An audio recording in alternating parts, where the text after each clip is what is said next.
Arizona Territory, 1881, the first time Sheriff Silas Fletcher laid eyes on her, the saloon went dead quiet.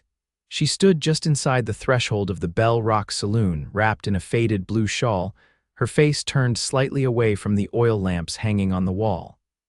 That was when he saw the burn.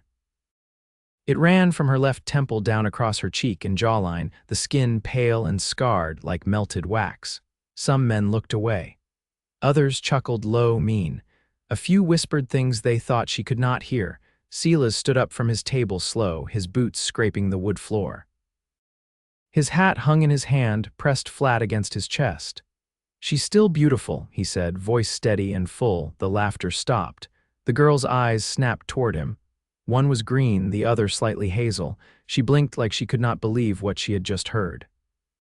Silas set his hat back on his head and walked toward her. "Ma'am," he said gently, offering his arm. "Name's Silas, you got a name too." She hesitated, then nodded. Prudence Bellamy." Her voice was soft but sure. "I was told the sheriff here might help me." "Well," Silas said, his voice quiet, "you found him." They walked out together past the men who had laughed. Silas did not look at them again. Outside, the night was cold and sharp. The wind carried the dry scent of cedar and dust across the main street of Juniper Hollow, a mining town barely clinging to life. Silas led her to the jailhouse, where the lamp still burned in the window. Once inside, she sat at the wooden desk, folding her hands in her lap. "I was burned in a fire when I was 15, she said, eyes on the floor. "House fire. Took my father and 2 brothers. I was the only one left."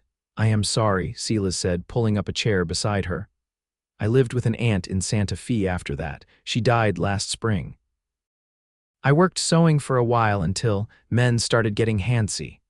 My face kept most away, but not all." Silas leaned forward. "What brought you here?" She pulled a folded letter from her shawl. "My older sister married and moved here 6 years ago, Eleanor Bellamy. Her husband's name was Warren. I got this letter 2 weeks ago from a neighbor. Said she passed from fever and Warren left, just walked away, left 2 children behind, a boy and a girl. I came to take them." Silas took the letter, scanned it. He recognized the handwriting. Clara Hargrove lived on the edge of town, near the Cottonwood Grove. He'd helped her bury a husband just last winter. "They still with Clara?" he asked. Prudence nodded. "I have not seen them yet. I do not want to frighten them." "You will not," Silas said. "We will go together first light." She looked up at him then, really looked. Her face scarred, yes, but her eyes were steady, bright. He saw strength there, not the loud kind, the quiet kind that keeps standing up after life knocks you down. Silas stood. "You can take my cot in the back." "I will stay out here." "I do not want to put you out." "You are not." He offered her a soft smile. "And if anyone says different, they can answer to me." She gave a small nod, then disappeared into the back room. That night, Silas could not sleep. He sat in his chair by the stove, watching the flame flicker low inside the iron door. He had seen 100 faces burned by war, by fire, by cruelty. None of them had looked at him the way Prudence Bellamy had, like she was still holding on to hope, even after everything. At dawn, they rode out to Clara Hargrove's place. The children were in the yard. The girl was 6 or maybe 7, hair in 2 tangled braids. The boy was younger, maybe 4, holding a wooden horse missing 1 leg. They both froze when Prudence stepped off the horse. Clara came out of the house, wiping her hands on her apron. "You must be Prudence." "Yes, ma'am." Prudence's voice wavered just once. Clara nodded. "They know about you. I told them you were coming." Prudence slowly crouched down. "Hello, I am your Aunt Prudence." The girl took a step closer. "You got burned?" "Yes," Prudence said, her voice even. "A long time ago." The girl studied her. "Does it hurt?" "Not anymore." The boy looked up at her. "You look like my mama." A small sound caught in Prudence's throat. She pulled them both into her arms. They left Clara's place with the 2 children, Thea and Thomas, riding in front of them on the horses. Prudence held the reins tight, her arms around her niece. Silas watched her carefully every moment. Back in town, he helped her settle into the old schoolhouse, unused since the last teacher left.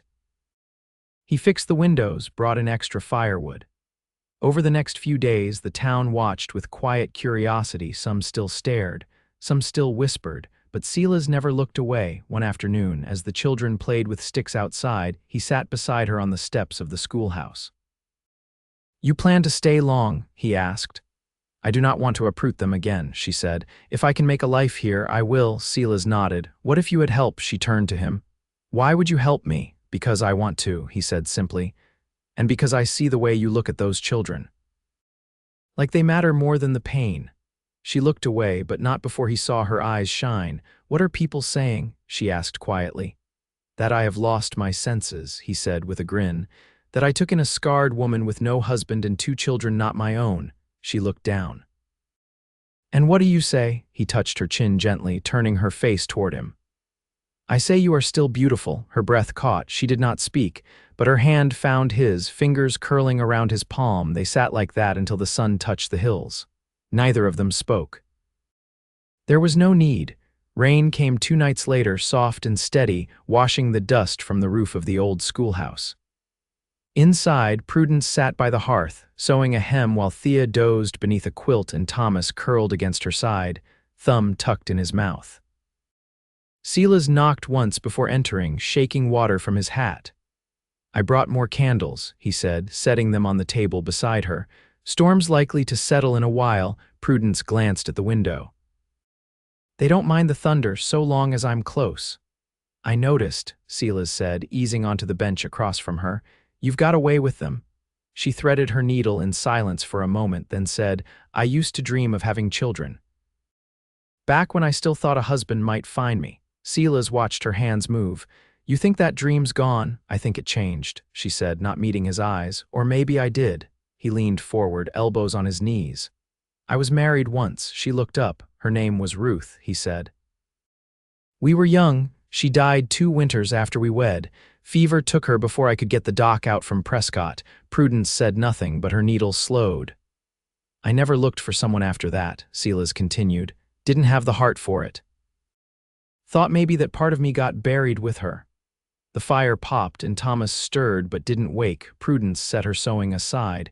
"Do you ever think about leaving this place?" "Sometimes," he said, "but I never did. Figured so long as I was still needed, I'd stay." She folded her hands in her lap. "You're needed now." Their eyes met, quiet and steady. The next morning, the rain had passed and left the ground soft. Silas brought 2 shovels and a plan. "I asked the council," he said. "They said the schoolhouse can stay open long as there's a teacher." Prudence raised a brow. "I never finished school myself." "You read, you write, you got patience. That's more than some who have taught here." She considered that, then nodded.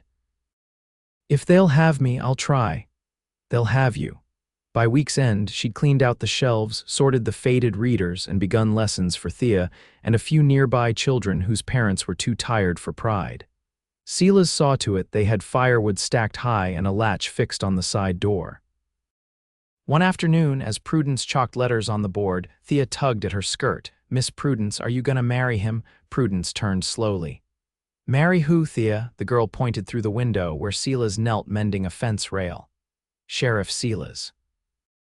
He looks at you like Papa used to look at Mama." Prudence crouched beside her. "That's a grown-up question. But do you love him?" She hesitated, smoothing Thea's hair. "I'm learning what love looks like again. Sometimes it takes time." Thea seemed satisfied and ran back to her slate. That evening, after the children were asleep, Silas stood with her on the porch. The moon hung low, casting silver across the yard. "I don't want to step where I'm not welcome," he said. "But if you ever wanted a partner, not just someone who fixes things or brings candles, I'd be proud to walk beside you." She touched his arm, fingers resting lightly against flannel. "I'd like that, but slow, Silas. I'm still finding my footing." He gave a small nod. "Then we'll take it slow." They stood in silence, watching the wind stir the cottonwoods, and for the first time in years, Prudence felt like she was part of something that might last. The riverbank behind the schoolhouse had started to bloom. Pale yellow wildflowers pushed up through the soil where the runoff from the hills made the ground softer than most places around Juniper Hollow. Silas brought Prudence and the children there on Sundays when the town grew quiet and the mine crews kept to their bunks.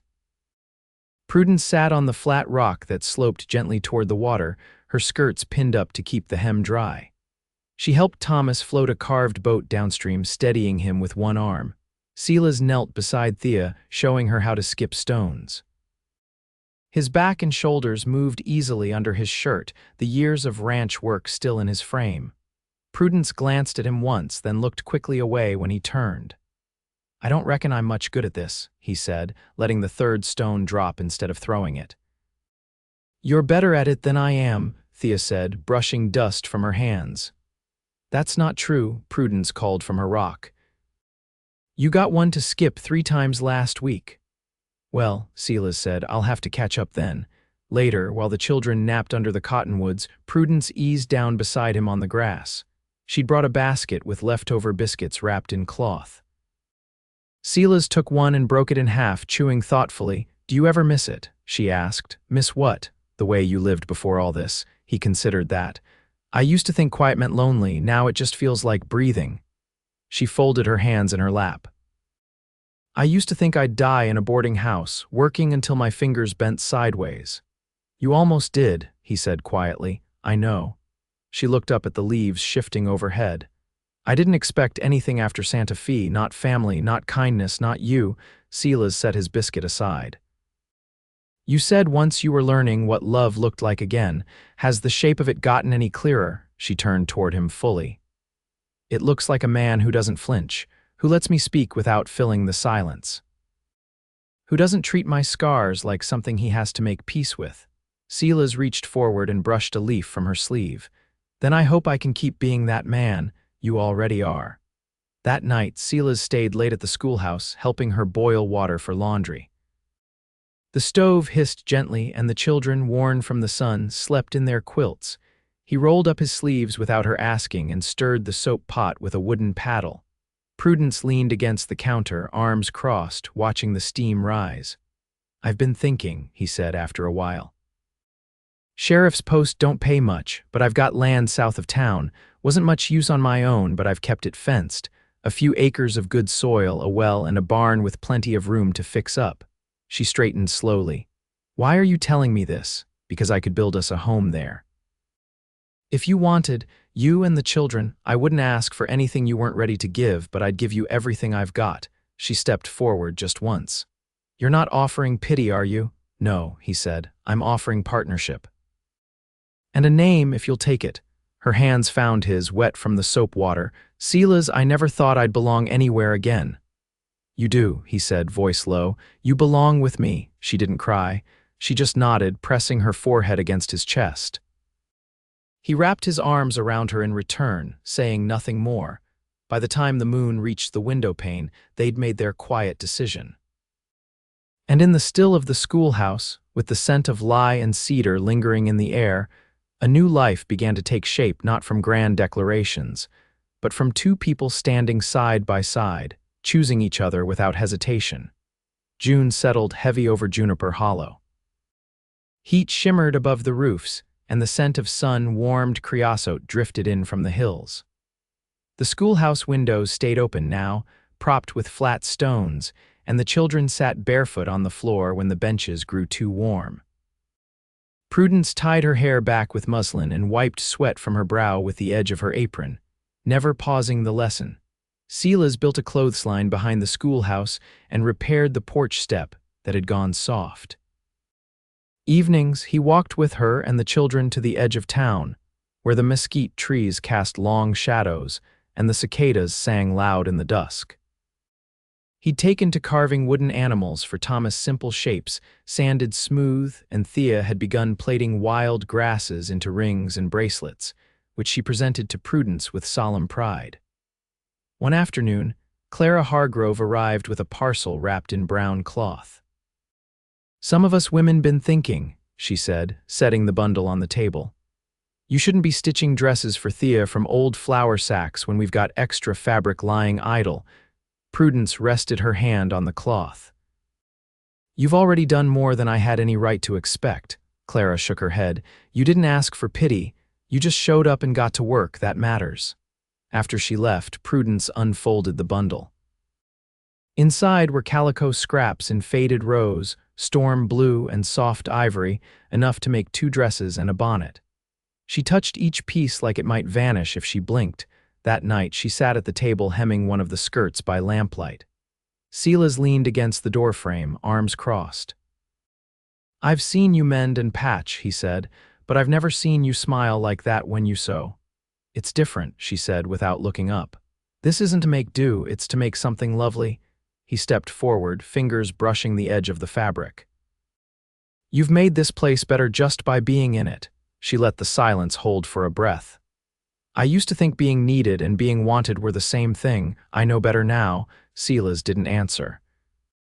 He just reached down and picked up the extra thread spool, setting it beside her hand without a word. A week later, the land south of town stood ready for them.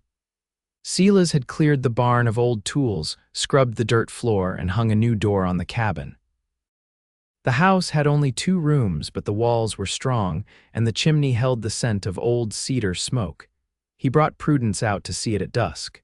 The children ran ahead, Thea twirling in her new skirt, Thomas clutching a carved horse. Prudence stood in the doorway, her fingers resting on the frame as she looked inside. "You built this with your own hands?" she asked. "Every bit of it. It's not fine, but it's ours." She stepped inside and turned slowly. "I never lived anywhere that felt like mine." He reached for her hand. "You do now." Later that evening, she sat on the porch steps, watching the last light fade over the hills. Silas handed her a tin cup of cool well water and settled beside her. "Do you want a church wedding?" he asked, voice low. She turned to him. "I want a real one. With my name spoken clear and no one whispering behind their hands." "Then that's what we'll do," he said. "I'll ask Reverend Cole to come Sunday after next." She nodded once, then leaned her head against his shoulder. His arm came around her without hesitation. "I don't fear being seen anymore," she said. "Not with you beside me." He pressed a kiss to her hair, careful and sure. "You were always worth being seen, Prudence." Crickets sang in the cotton fields beyond, and inside the house, the children's laughter faded into sleep. The night air cooled slowly. They stayed on the step long after the stars came out, 2 lives, once scorched and scattered, now folding into one measured, steady rhythm. The morning of the wedding broke warm and clear, the kind of late June sunlight that softened edges and made the red earth glow. In the small, whitewashed church on the north edge of Juniper Hollow, the pews filled slowly but respectfully. Faces that once turned away now turned toward, some with quiet apology, others with something closer to pride. Thomas sat in the front row on Clara Hargrove's lap, his hands folded in exaggerated imitation of the adults around him. Thea stood a few steps behind Prudence, holding a bundle of wildflowers tied with a ribbon from her new dress. She'd found them near the river, careful to pick only the ones with petals still whole. Prudence stood at the rear of the church, her dress pale blue with tiny white buttons down the bodice. Clara had helped her fit it just right, and Thea had stitched a single row of decorative thread along the hem. Her hair was braided and pinned at the nape of her neck, and she wore a simple chain around her neck with a gold button hanging from it, the only thing of her mother's she'd salvaged from the ashes. Reverend Cole waited at the altar, one hand resting on his Bible. Silas stood beside him, brushed and shaven, his hair combed back, his boots polished. He hadn't said much that morning, only touched Prudence's hand when he saw her and nodded once, like they were already of one mind. As she walked down the aisle, she didn't look at the faces. She looked only at Silas and he at her.